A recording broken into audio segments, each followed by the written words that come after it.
All right, so extremely excited about our guest for the next episode of Targeted Impressions. Mike Haas and I go way back. He is currently the voice of the Saints, but he was a longtime broadcaster in this market, really was a mentor to me as I started out doing sports in this market as well, and just watching how he put stories together. And it's just frustrating because as we're new to this podcasting game, and I'm not trying to make any excuses, but the sound quality could be a little bit better on this, especially for Mike's microphone.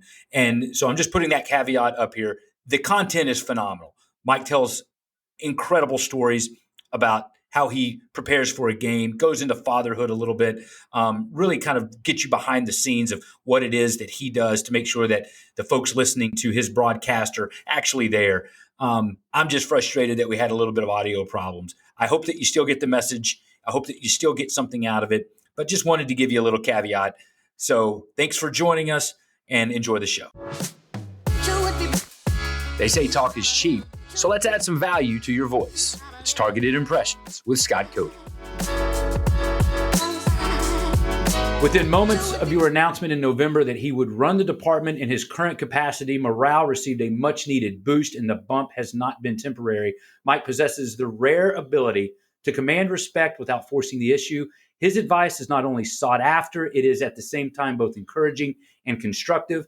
In a position that demands response in a timely manner, he is able to delegate and guide with a calm, confident demeanor that is contagious. Mike has not inherited the respect of his colleagues and peers. He has earned every ounce of it. He has toiled on weekends, through storms, on breaking news, on location, and in the war room. When tough decisions needed to be made, those in charge included him in the process.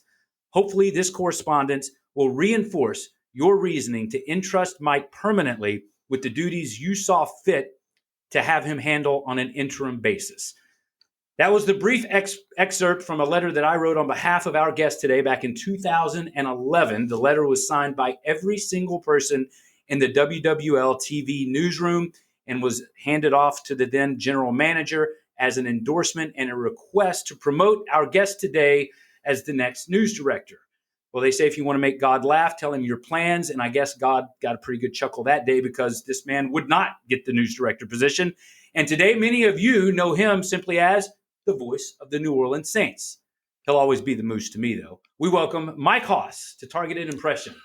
Thank you, says the man who has a bull costume sitting to his left and my right. That was a very well written letter. Thank you. I had forgotten how sweet and how generous everybody was during that time. And I didn't get it then.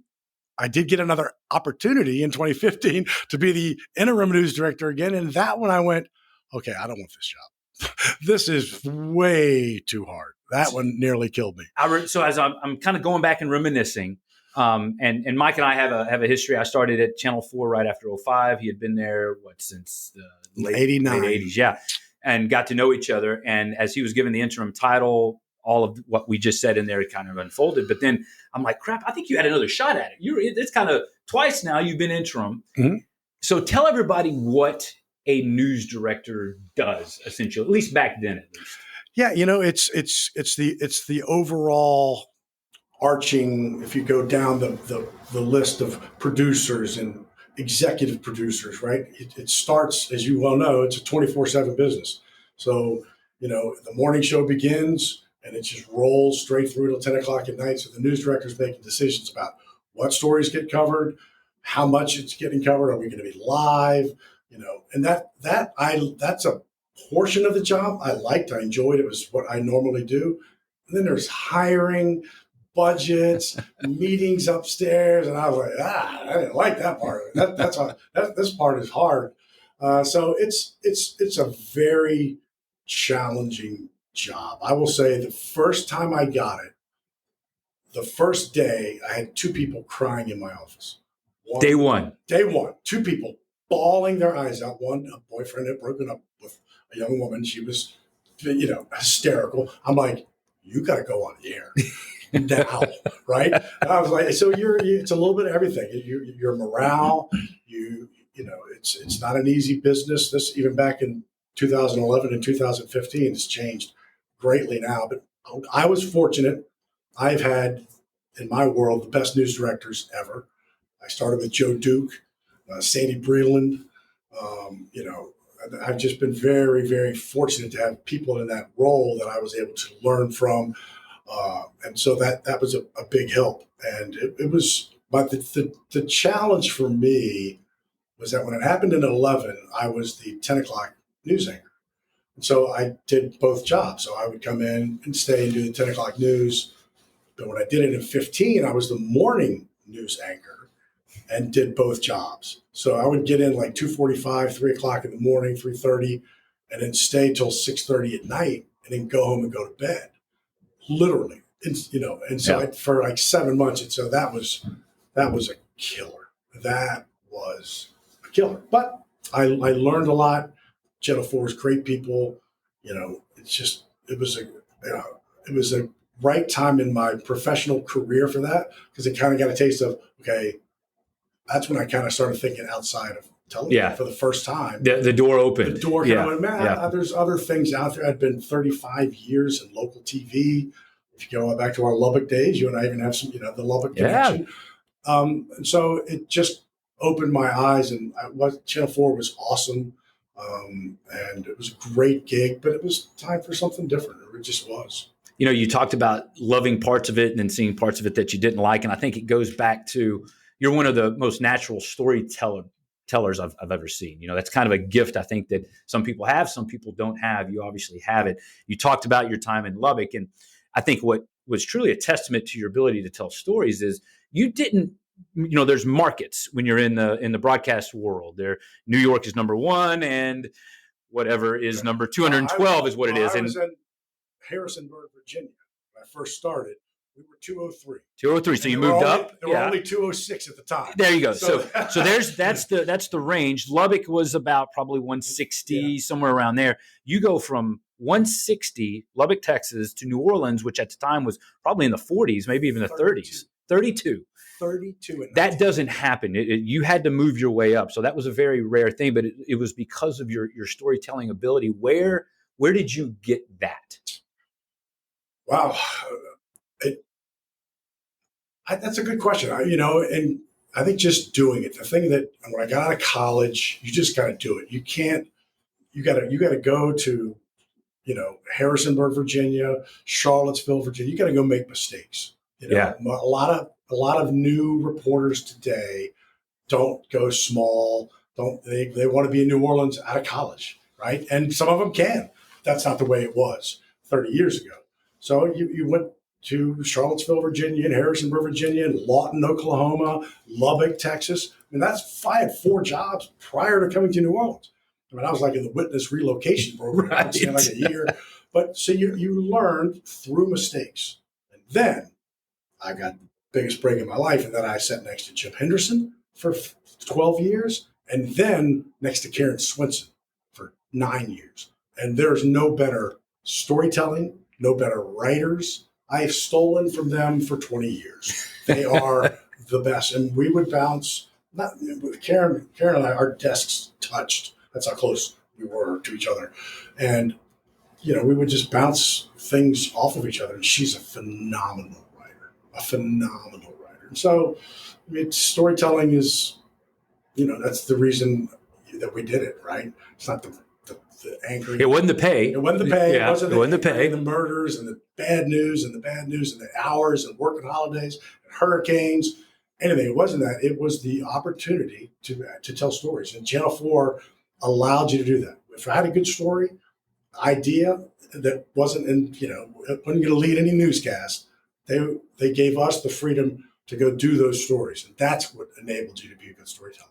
I loved how you said you had the ability to kind of make mistakes and hone it, and then obviously working under certain people.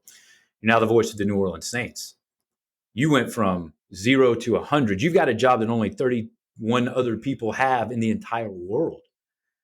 Tell me about the secret handshake that maybe you guys have. Can you let us in behind the curtain on this small fraternity? It is. I'm the oldest rookie in the history of time, and I'm just luck. It is sheer human luck that I have this job, and that's Diane Newman, who's the radio broadcast manager, if you will, brand manager for WWL, and who's always followed my career. She's been around for a long time with me through WWL. So when Jim left, I applied for them when Jim retired. And it was me and a few others, and we all auditioned with Deuce. And then Zach kind of got into the race late. But as soon as he did, I was like, this is over, right? Because if I told Diane, I go, well, if I were you, I'd hire Zach. He's worked hard. Zach's a super guy. We'd done shows together. And they did. They hired Zach. And so, at my age, at where I was in my career, I had one bite at the apple. That's rare. To get two is unheard of. So when Zach went to coaching, that was my second bite at the apple. And it's just luck. It's just luck. There were 1,000 people who were more qualified from a radio play-by-play because I hadn't done it so long. But when I started in television, you went two directions. You went local TV or you went the sports play-by-play. You didn't go both. This was back when ESPN we didn't have ESPN B plus, SEC one, SEC. We didn't have any of that. So you had to kind of make your choice. And so once you did, it was hard to come back. So it was just luck. I was lucky. And then when I got the job, I got on July 6th. It was my first day. So July 6th, we had a month until we played Baltimore with 180 people on the roster. And 2 weeks after that, Hurricane Ida. So displaced. We're living in Mississippi, in a house in Mississippi with 26 other family members, 4 dogs, 2 birds, 2 women in their 90s. And the team was in Dallas. I didn't lay eyes on the team for a month. And I'm like starting. The team that you're now the voice of. Yes. I'm not laying eyes on them. I'm trying to learn rosters while I'm in this house with birds and dogs and Hurricane Ida recovery. And so I was like, I go back, I listen to that game every once in a while. That Baltimore game. It was not good. Preseason is tough. I've just been very fortunate. I've been fortunate to work with good people, Deuce, people at WWL Radio, Diane Newman, who just believed in me. She wanted somebody who could connect with New Orleans. She could have gotten anybody out there way more qualified play-by-play wise, but I had a 30-year connection with New Orleans. Yeah. So she was willing to roll the dice on that. And I will, till the day I perish, will always be indebted to her. And when Deuce and I did it in 2017, it was good. It was, it wasn't like it was bad. It was just, Zach was probably the right call. So it's been a blast, it's been a blast, and I hope that it continues for as long as possible. And I love, so you talked about you kind of had to split when you were a young broadcaster and kind of choose one, but I think all of us, and I can only speak for myself, that's kind of the itch, right? The play-by-play itch is in there. But so you're removed from it. So take me through your prep, though, because I remember watching Jim Henderson, longtime voice of the Saints. You mentioned him earlier. We both were very fortunate to work with him. And the prep time that he put into these games was second to none. Now, he could write a 30-second script for for TV in literally 30 seconds. But these game prep, take me through what you learned from him, your process.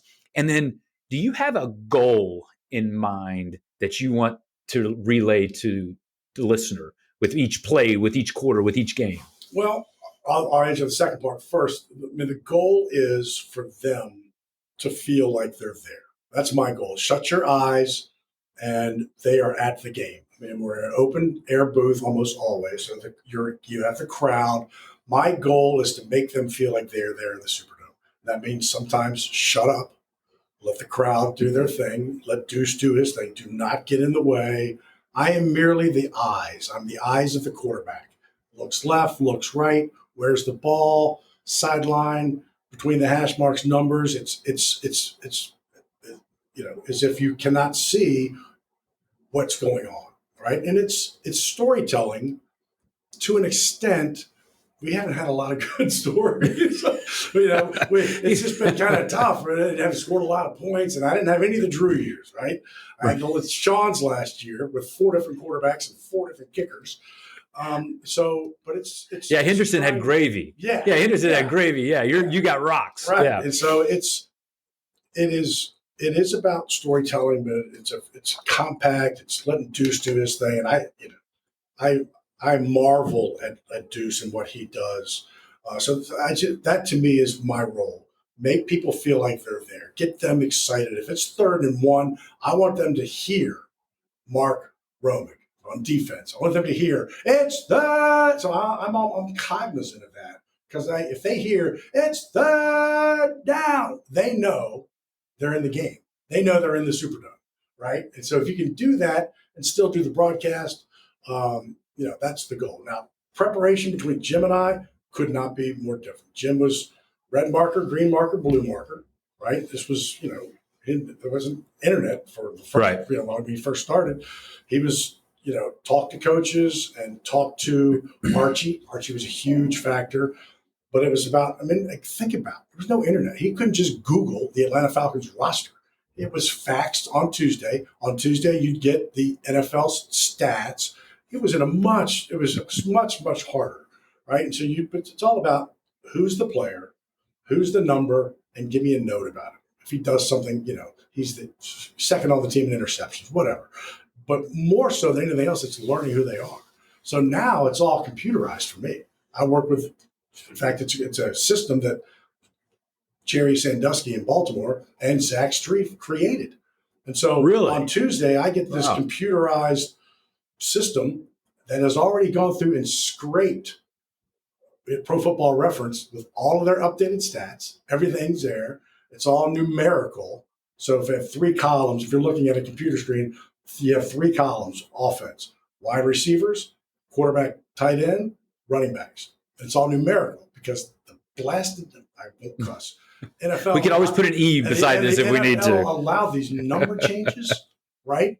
And so a linebacker can be 2. A linebacker can be 99. So the position of where the numbers used to be means nothing anymore, right? So you can't do it like, here are my linebackers. You'd be looking all over. So now it's all numerical. So it's 1 through 27, and then on and on. So if I know from a defensive standpoint, 98, I'm looking right to the right. I know where that is because it's all numerical in 3 columns. It's brilliant. So what I have to do is way harder or way easier than what Jim had to do because he had to write it out. And every week, start over, right? Yeah. Because all of even your Saint stuff, every week changes. Update their stats, update everything. Did you use the note? Did you not use the note? Me, I'm just kind of looking through, all right, there's their updated stats, look at the notes. Well, how do you come up with that note to make that your own? I honestly think that's probably a separation point between broadcasters is because everyone can go to your point and know that this guy was the 2004 Heisman Trophy winner. But they may not all know this was kind of like what Vin Scully was really good at. Right. Finding out that nugget that no one else knew that he got from a conversation with, that maybe he had with the guy's coach 3 years ago. Like, how do you kind of balance that? To me, and it's hard to get them in. I'm always got way more notes than I ever use because the game flies, man. It's like, play clock and you're boom, right back to the next play. But yeah, that's what I look for. I know when I read it, I go, ooh, because in my head, it makes me feel something. I go, that's what I want. There you that's go. My note. Yeah. Second on the team in interceptions, who cares? But A.T. Perry had a game against, he was playing Wake, had a game against Syracuse. He had 3 catches, all of them touchdowns. That's it, just 3 catches, all of them touchdowns. So your initial thought is, 7-yarder, 9-yarder. They averaged 41 yards. The average, he caught 3 passes for 150 some yards, whatever it was, and they were all touchdowns. That's it. And the last one was a game winner in overtime. I'm like, holy cow. It wasn't even a senior. It was like back in 21. And I was like, that is the greatest thing I've ever heard. So that's a long story. It's hard. That's tough to get in, but you look for it and you know it when you have it. You know it when you have it. Yeah. That's a cool. I do like more of the personal side than the numbers, the stats stuff. It's something that's the unique about him. And I love the fact that Blake Grupe at Arkansas State wore 99 of his number, and at Notre Dame he was 0. Right? That kid wearing 99 and 0. And a lot of them were 9. A.T. Perry wore 9. Jake Hayner wore. So here's a number you ain't ever going to have, baby. Yeah. So, yeah. Might as well wear it before you get here. Right. Yeah. So it's just, it's The weird part is, and I'll close it, is that I love that part. I love the research. I love looking up and filling out my board. I love it. I love watching, what I have that Jim didn't have. I have NFL Plus. NFL Plus has what they call the All 22. It's like coach's film of the game. Mm-hmm. And it's both, you can watch an end zone view and a regular view of the game. No talking, just coach's film that I can watch. So I'm watching it every week, the other team, learning their numbers, just watching it. It's gold. It's like it was built for play-by. I don't know who else is watching it other than play-by-play people, but it's on NFL Plus. It's the greatest thing in the world. So, but I enjoy that part. Most people might think of it as drudgery. For what I just enjoy it. And play-by-play guys, a lot of times with regard to their legacy is based on a call or two. Pigs have flown, all that. Talk with me about how you approach a game. And even if it's the week 13 game, this isn't something that's going to maybe go on forever, but you never know when that I can't believe he did that moment's going to happen.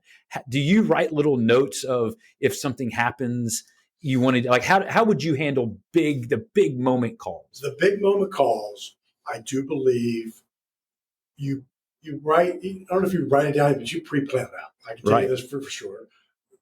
Pigs fly didn't just come out of it, that went off the top. He had that, yeah. And I know Jim Nance, I've talked to Jim Nance, a lot. And think of them, go back to the Masters. That's written down sitting in front of him. Tiger wins. Here's one for the ages, right? So those kind of moments, you have to kind of, I hate to use the word script, but you want to have something. You got to be prepared. Right. I think prepared is the better way to look at it. We just haven't had a lot of those moments yet in the 3 years that I've been doing it. So everything else is just off the cuff. I mean, if it's a deep pass, so like she hears him, and I say, "See you later, bye." See you later, bye. And why I said that, I have no idea. A friend of mine, when I was 7 years old, used to say that when we get out of the car. He was my dad's age. He would get out of the car and go, "See you later, bye." And for some reason, it's stuck in my head. And so those are the moments that, because you don't know when they're coming. Rashid Shaheed, week 3, Green Bay, 76-yard punt return. You don't know, right? So you just hope that it comes out the way you want it to. Doesn't always, but you hope that it does. Have you ever come close to cussing? No. I guess it's just, because, look where we came from, right? Yeah. I've had opportunities, in the mornings, So, yeah, it doesn't. Just because of our upbringing and our 30 years of television, it hasn't. I never really thought about it. I really haven't. That close. I think a lot of times in everything that you do, especially in broadcast, you need to have the amnesia, the short memory. But I got to believe, though, to build on someone that's really still finding their groove in the play-by-play thing, do you hold on to that worst call that you've made, that biggest blunder? Do you know what it is? Oh, yeah. I mean, it's just, it's missed opportunities. If, it's a big play and he throws right, and he's throwing the near side, but he really threw far side. Now you've screwed it, right? And so, and I go back and 20 minutes after the game, Charlie Long at the station will send me the game in an MP3, no commercials, just me, or just me and Deuce and I. And it's painful sometimes for me to go back and listen to them. I don't like doing it. You don't like doing it really in TV, but it's so important because I not so much for what I hear. Either you get the play right or you don't. But sometimes they like the Olave touchdown, the last Olave touchdown, where he bobbles it to himself. It's a great play, but did he get? Is it touchdown, Saints? You don't know yet. You have to wait. The officials are not always on it right away. Or did he cross the goal line? Kendre Miller. Did he cross? Right? Or did he not cross? So you're like, so those are the harder ones. But when I go back and listen, I'm really listening more to Deuce because he sees things that I never see. Right? He's unbelievable. He's what he sees and how he sees it. And I've got binoculars. He's nothing. Just sitting next to me with a couple of phones. Right? I've got like 2 computers, iPads. I've got all this, every 50,000 notes up on the board, all this stuff. Deuce walks in with 2 phones, sets them on the table, and goes, "All right, let's go." He's amazing. I mean, he's just amazing. When he sees stuff of the play,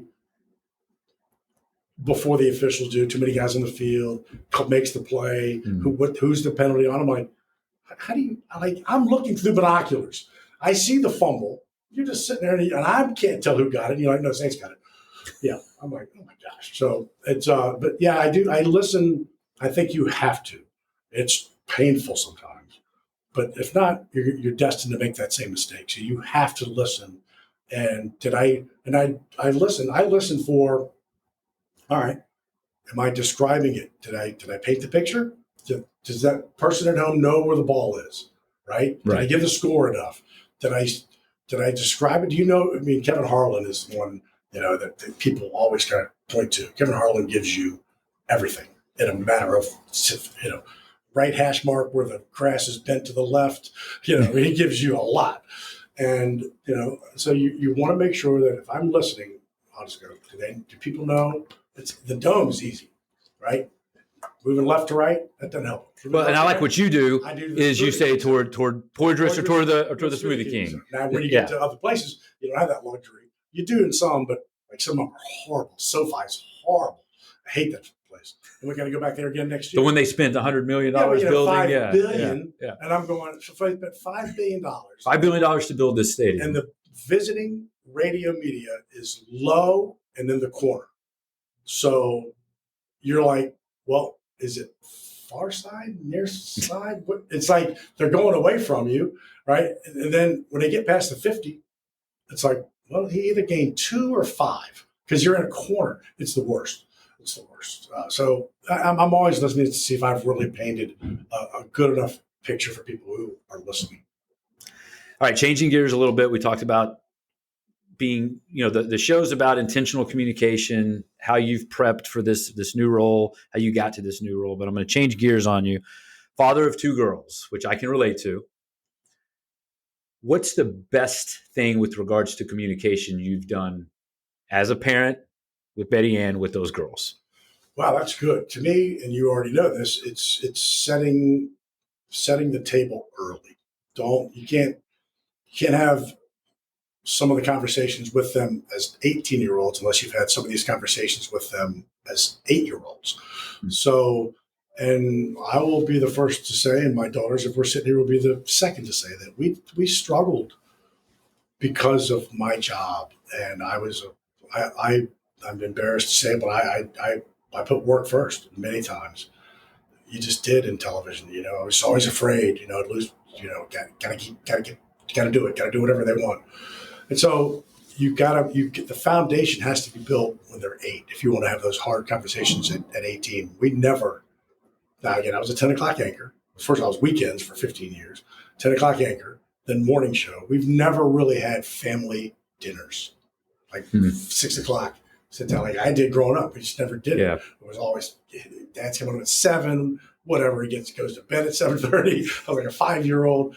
So that's would be is to make that happen, make dinners happen, make whatever that time is together happen regularly. Because if you don't, it is hard. It's hard to have those conversations at 19 and 20 if you didn't have a lot of them when they were younger. You didn't have that foundation built. So that's, it's easy to say, but there are a lot of people that do the same thing. They put work first. They get home at 7 o'clock and don't have those dinners. DeMario Davis has dinner with the Davises. That's a big deal with DeMario Davis. He's like one of the greatest humans I've ever met in my entire life. And it's a big point with him that you have to have dinner, family, whether it's any meal, that you sit down and you talk, right? Not text, not email, you talk. And generationally, we did it. And we tried to do it with our kids growing up, and we did when they were younger. But as they got older, it was more difficult. So that's what I would say. You got to do it. You got to figure out a way to do it. If it's Sunday, then it's Sunday, but do it. You got to prioritize it. It's got to be a priority. Look, and that's big of you to admit. I think most people will say, "Oh, no, I am," but it's a tough gig, especially starting out in the broadcast world, to do that.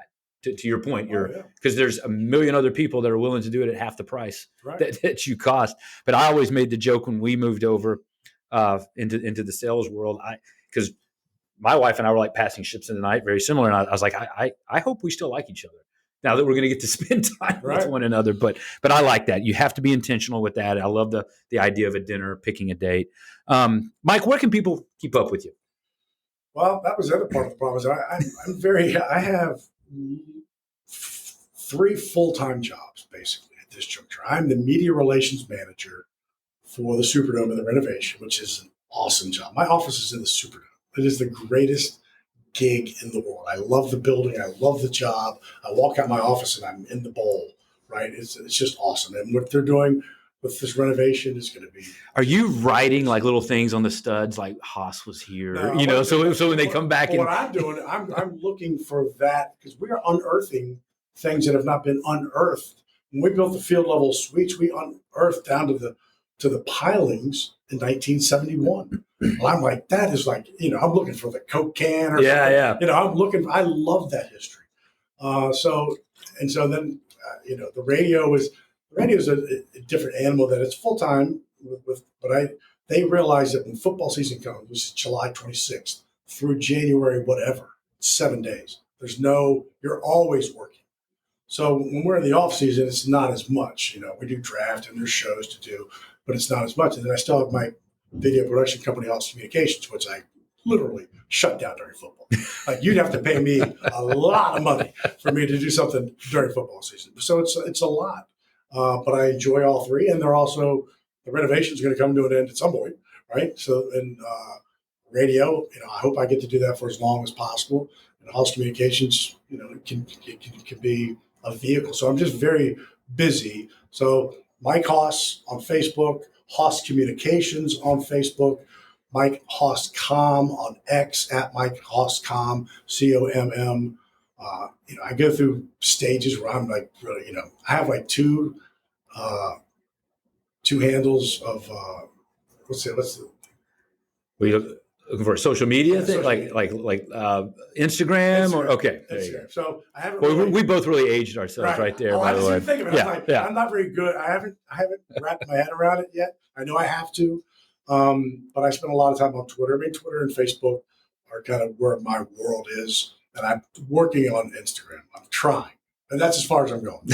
I like TikTok, but only to watch. I'm not getting involved, but I do need to get. I'm not good at Instagram. I need to get better. If they'd have had TikTok back in the day when you were at your height of Mardi Gras coverage, I think you could have been a superstar with some of those antics. Which, by the way, the most efficient way to use your Mardi Gras time is to have one costume and one costume only. Mike the Moose Haas, he's been our guest on Targeted Impressions. This was fun, man. I appreciate it. Well, thank you. Really do. We haven't seen each other, and I love talking about the industry, and I've been very blessed and fortunate to be where I am at Channel 4. I got a job out of Lubbock, Texas. And that's a whole other podcast, by the way. Yeah, to 32, and it was a right place, right time. I'd never been to New Orleans. I know New Orleans, and now it's my home. And the radio is the same situation. The Superdome, Doug Thornton asked me, and I was at a low of my life. House Communications was hard. I was killing to eat for everything. And he walked up to me when I was on the field. I was doing sidelines, and he said, "Hey, thinking about needing a spokesperson for the renovation." What I said yes. Can I start tomorrow? Yes. I said yes like 100 times. It was a great gig, and it was a lifesaver. It really was. So I've just been very blessed and fortunate to have the support of certain people and to have the support of New Orleans. You've used the word lucky, and I'm going to kiss your ass a little bit more here. You keep using the word lucky a lot, but luck is where hard work meets opportunity. Yeah, that's one thing you've always done. Right. I don't think there's anyone that outworks you. So everything that you've earned up to this point has been exactly that. You've earned it. I appreciate it. But I appreciate you making time. I'm kind of glad that you had the time to do it, to come and have this, although I wish all the other Saints fans out there probably wish you were prepping for a game. But we hope you found some value for your voice today. Thanks for giving us some time. Please like, subscribe, and share this podcast. Give us a 5-star rating if you truly think we've earned it. We also take suggestions. You can email us, contact@3131media.com. As always, Targeted Impressions Podcast is a product of 3131 Media Solutions, a full-service advertising agency. Reach the right people at the right time with the right message, 3131media.com. Take care, and God bless. got a little